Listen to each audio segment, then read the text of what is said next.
Tier, I'd love to kind of get into things. And, a question that I've been asking every coach on Sales Coaching Call this month has been around financial advisors. And often there's a lot of folks that run into this tier, and we'll start there, and then we'll kind of get into your sales process and lessons to pass on just generally. But do you run into the challenges around somebody having a financial advisor? And if so, how do you confront that? Yes, I mean, I think probably like one out of every five has a financial advisor kind of at this point, or they say they have a financial advisor, or someone they've been working with at so and so for X number of years and that sort of thing. But, I always kind of reference and go back to the advertisement that they're even reading. So like, I get to check with my financial advisor. Well, why hasn't your financial advisor even told you about this? Like, you're 67 years old. We could have rolled this over 8 years ago.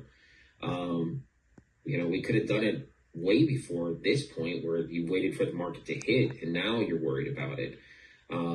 So I kind of throw that back at them, and I'm very just matter of fact, super direct. And I think people kind of take to that pretty well.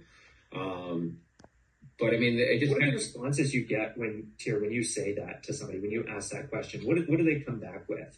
I'm just wondering, for agents, just some context here. I think they often struggle not to ask that question.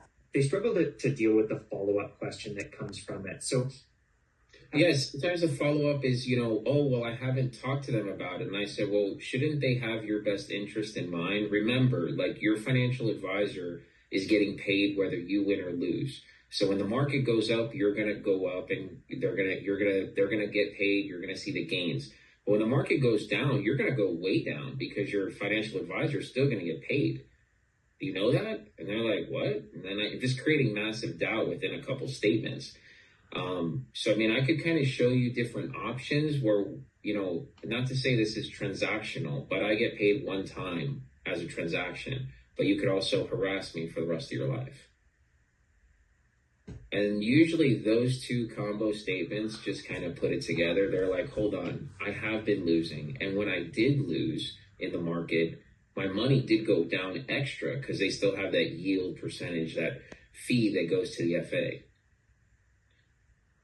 And then if I've had clients, even the lady I sold last night, she was kind of like a one call, but we were on the phone for an hour, and then it turned into a Zoom. So it was kind of like a one call close, but we were on the phone and a Zoom for almost 2.5 hours. But she was very concerned about her 100,000 that was just sitting in her account, and her banker told her it's best to keep it in her bank. And I said, well, it's 100,000. How much interest have you gained in the last, how long have you had it there? 3 years. I said, go through your statements. We're on Zoom. Just do it for me real quick. Humor me. And we just looked at her interest payment. It was like $560 over 3 years for 100 grand cash in her bank. And I said, so your banker, who is getting paid, a fee to manage your funds, you're barely making any money. Why would you leave it there? Like, you could do better. And then she was like, but what is it going to cost me? And I was like, it's not going to cost you anything. Like, you really just have to listen to my annoying voice for the next 30 minutes or so. And then she was like, okay. And then we started talking, fact finding. She's a 72-year-old woman. Her biggest concern was that she didn't want the funds to pass and have it go to probate. She didn't want to have something tied up for 7 or 10 years. So then I showed her a Flex, a NLG product, Flex 5. Showed her that, has like a 9-10% return, super simple, trigger points, different things, but kept it simple for her. It showed her the growth, even at a terrible percentage, like a 3 or 5%. And she was like, oh, wow. Okay, so where do I send the check to? I was like, no, slow down. Is there anything that you do early on to remove that financial advisor objection? I don't really say avoid the objection. I just kind of point out that your FA is getting paid whether you win or lose. And that usually is a trigger that hits people. Like, what do you mean? Like, they usually ask, what do you mean? And then I was like, well, when your account goes down, the person who's managing your money still has to get paid for managing it to loss. You get that? And they're like, I see Elizabeth laughing.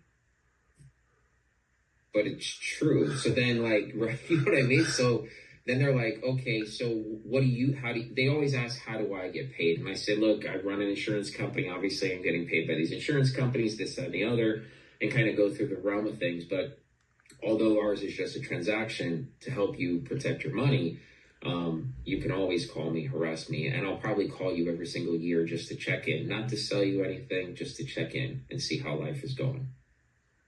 Jared, I'm going to pause you because I think there was some link mix up. So apologies to everybody. I don't know what happened. We'll start.